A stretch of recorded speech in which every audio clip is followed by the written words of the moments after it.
안녕하세요. 달러트리입니다. 우리나라에서 학벌은 과연 무엇일까요?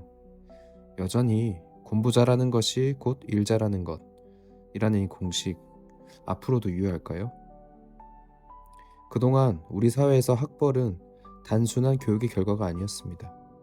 하나의 계급이었고, 사회라는 열차에 올라타기만 하면 평생이 보장되는 일종의 무임승차권이었습니다.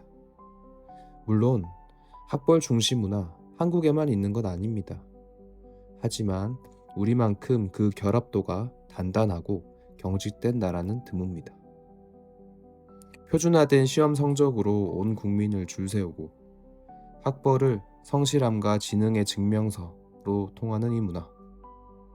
학벌이 서구권에선 상류사회로 가기 위한 인맥의 도구라면 한국의 학벌은 실력과 무관하게 조직 내에서 끝까지 생존하게 만드는 종신승차권의 성격이 매우 강했기 때문입니다. 한번 따놓기만 하면 평생 내리지 않아도 되는 티켓이었죠. 가장 가성비 좋은 성과가 학벌 취득이라는 말이 지금 현실입니다. 그런데 말입니다. 최근 세계적인 테크 기업 팔란티어의 CEO 알렉스 카프가 다보스 포럼에서 아주 의미 있는 주장을 펼쳤습니다. 이제 학벌이 밥 먹여주는 시대는 끝났다 라는 겁니다.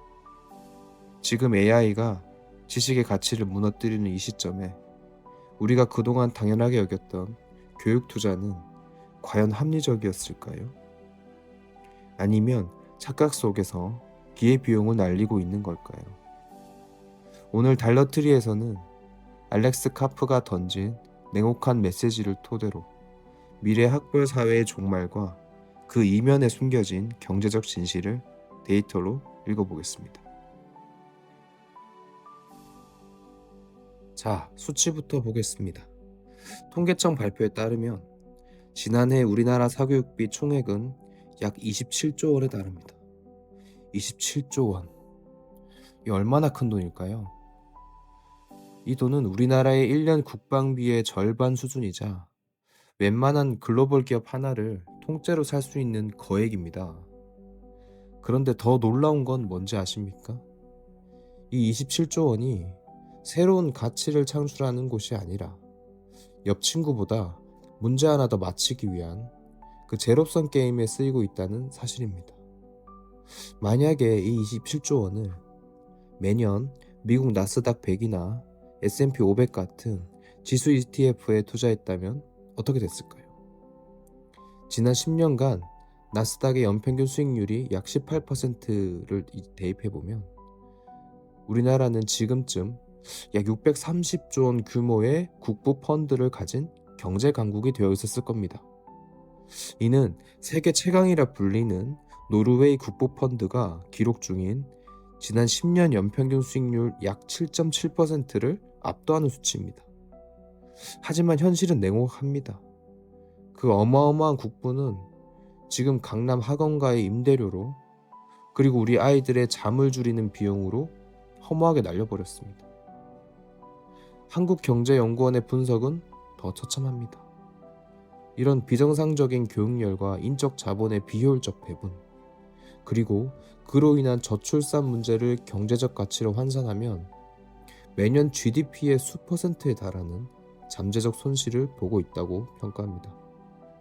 이는 국가 차원의 명백한 자원 배분 실패입니다. 그런데 문제는 지금부터입니다. AI 시대가 본격화되면 이제 정답만 맞히는 인재들의 가치는 영에 수렴하게 됩니다. 그때가 되면 우리가 쏟아부은 27조 원이 단순한 낭비를 넘어서 국가의 존립을 위협하는 확정된 손실로 돌아올 것입니다.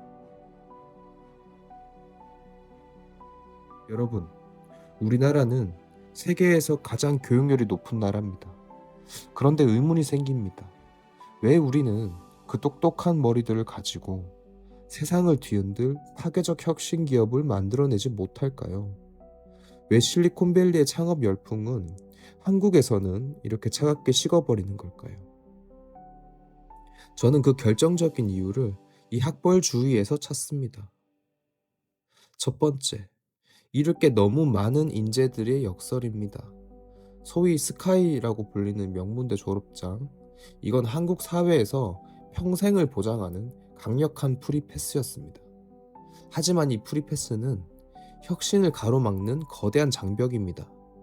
실패해도 재도전의 기회가 열려 있는 실리콘밸리의 인재들과 다르게 한국의 엘리트들은 창업이라는 정글에 뛰어드는 순간 포기해야 할 기회비용이 너무나 큽니다. 바로 옆에 대기업 과장, 고소득 전문직이라는 꽃길이 깔려 있는데 굳이 가시밭길을 갈 이유가 없는 거죠. 결국 가장 뛰어난 두뇌들이 리스크를 감수하기보다 학벌 프리미엄 안에서 안주하는 선택을 하게 됩니다. 똑똑한 인재들이 도전하지 않는 사회, 그 국가의 혁신 동력은 서서히 쉬어갈 수밖에 없습니다. 두 번째, 정답만 맞히는 기계를 양산하는 시스템입니다. 창업의 본질은 무엇이라고 생각하십니까? 저는 세상에 없던 문제를 발견하고 정답 없는 길을 개척하는 거라고 생각합니다. 하지만 우리의 학벌 사회는 정반대의 능력을 요구해 왔습니다. 남이 정해놓은 문제 안에서 정답을 가장 빨리 정확하게 골라내는 능력 말이죠. 이렇게 정답 찾기에 특화된 인재들은 리스크가 있는 시장을 개척하기보다 이미 검증된 시장으로 효율적으로 경쟁하는 법만 배웁니다. 이건 창조적 파괴가 일상인 실리콘밸리 정신과 정면으로 충돌합니다. 문제는 이제 정답이 없는 AI 시대가 왔다는 겁니다. 정답만 요구하는 사회와 인재들이 설 자리는 없어질 것입니다. 세 번째, 자본조차 간판을 보고 움직이는 이 냉혹한 현실입니다. 더 뼈아픈 건 시장의 평가 기준입니다. 투자자들조차 사업 모델의 본질이나 이 혁신성보다는 창업자의 학벌을 보고 지갑을 여는 경우가 많습니다. 서울대 나왔으니까 최소한 망하진 않겠지라는 식의 편향입니다. 이런 구조 속에서 진짜 실력은 있지만 학벌은 없는 이른바 아웃라이어들은 자본에서 철저히 소외됩니다. 실리콘밸리는 대학 중퇴자들을 모아 세상을 바꿨지만 한국은 여전히 명문대 출신에만 돈이 쏠립니다. 결국 혁신의 토양은 메마르고 독창적인 아이디어는 꽃을 피우지 못하고 시들어버리는 겁니다. 그런데 왜 지금 학벌의 종말을 논해야 할까요? 바로 AI라는 이 거대한 검문소가 우리 앞에 나타났기 때문입니다. 과거엔 명문대 졸업장이 그 직접 능력과 성실함을 증명하는 가장 완벽한 보증 수표였습니다. 기업들은 그 잠재력 하나만 보고 채용했습니다. 학벌은 가장 판단하기 쉬운 기준이었으니까요. 하지만 AI 시대는 완전히 다릅니다. AI는 이제 인간의 암기력과 데이터 정리 능력을 가볍게 초월했습니다. 알렉스 카퍼가 강조했듯 이제 이 시장은 더 이상 너 어느 대학 나왔니? 라고 묻지 않습니다. 대신 이렇게 묻죠. 그래서 너는 AI를 활용해서 어떤 결과물을 낼 수가 있는데. 과거엔 화려한 학벌과 유창한 말솜씨로 자신의 무능함을 숨기는 것이 가능했습니다. 하지만 AI는 데이터를 통해서 누가 진짜 성과를 내는지를 단 며칠 만에 입증해버립니다. 소위 고학벌의 전유물이었던 변호사, 회계사의 업무가 AI로 빠르게 대체되고 있습니다. 평생을 보장할 승차권인 줄 알고 비싸게 샀던 학벌이 AI라는 냉정한 검문소 앞에서는 아무 효력도 없는 종이 조각이 되고 있다는 뜻입니다. 심각한 건 우리 국가 시스템의 핵심인 인적 자본의 손실입니다. 우리나라에서 가장 똑똑하다는 상위 1% 인재들, 지금 다 어디로 갑니까? 무려 77% 이상이 의대로 향합니다. 물론 의료 서비스는 중요합니다. 하지만 국가 경제의 관점에서 이건 거대한 국가적 혁신 기회비용의 발생입니다. 실리콘밸리의 천재들이 창업을 통해 엔비디아와 테슬라 같은 세상을 바꾸는 기업을 만들 때 우리나라의 천재들은 리스크를 피해 안정적인 전문직 뒤로 숨고 있습니다. AI와 반도체라는 총성 없는 글로벌 전쟁이 한창인 지금 이건 국가 차원의 명백한 자원 배분 실패입니다. 창업 문화가 싹트지 못하는 이유도 명확합니다. 실패하면 인생이 끝난다는 공포. 그리고 학벌이라는 안전한 성벽 안에만 머물러든 관성이 대한민국에서 아웃라이어가 나오지 못하게 합니다. 여러분, 이제 남들 다 하는 공부, 남들 다 가는 길은 더 이상 안전하지 않습니다. 이제는 AI를 도구 삼아 10배, 20배의 효율을 내는 나만의 무기를 가진 아웃라이어만이 살아남는 자가 될 것입니다. 여러분, 냉정하게 말씀드려서 지금의 교육 시스템 안에서 아이들에게 그저 공부 열심히 해서 좋은 대학 가라고 말하는 거는 어쩌면 미래에 가장 먼저 대체될 사람이 되어라고 등 떠미는 것과 같은 말입니다. Insinuating we're probably going to need less white collar. I think what we need to do is yes, but I think we need different ways of testing aptitude.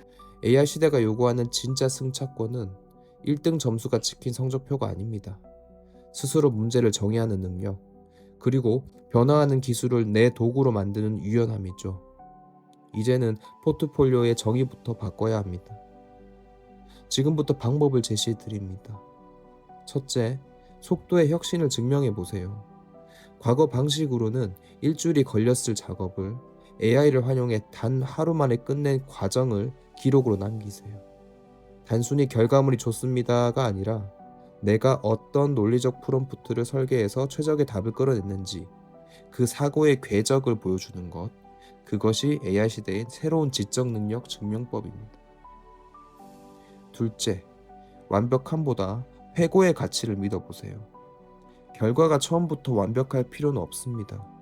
처음엔 이런 오류가 있었지만 데이터를 이렇게 수정해서 성능을 20% 개선했다는 이 한 줄의 회고가 수만 명과 똑같은 모양의 명문대 졸업장보다 훨씬 강력한 신뢰를 줄 겁니다. 셋째, 기록을 자산화하고 대중과 소통해 보세요. 내가 배운 내용과 AI를 통해 얻은 인사이트를 블로그나 링크드인에 꾸준히 기록해 보십시오. 그리고 그 기록에 대한 시장의 반응을 살피세요. 사람들의 좋아요와 공유는 여러분의 실력을 입증하는 가장 객관적인 시장 데이터가 될 것입니다. 마지막으로 나만의 전문성에 AI를 결합해 보세요. 특정 분야의 깊이 있는 지식에 AI의 시너지 효과를 더한다면 대체 불가능한 T자형 인재임을 시장에 증명해 보는 겁니다. 여러분, 연간 27조 원입니다. 이 어마어마한 사교육비를 엄마들의 불안에 태우지 마십시오. 차라리 그 돈을 성장하는 시장에 투자하여 가계의 자산을 불리고 아이들에게는 정답이 없는 세상에서 스스로 길을 여는 법을 가르쳐야 합니다.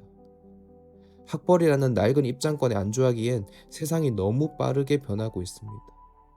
AI 시대는 이미 시작됐고 시장은 그 어느 때보다 냉정하게 여러분의 실질적 가치를 측정할 것입니다. 오늘 준비한 내용은 여기까지입니다.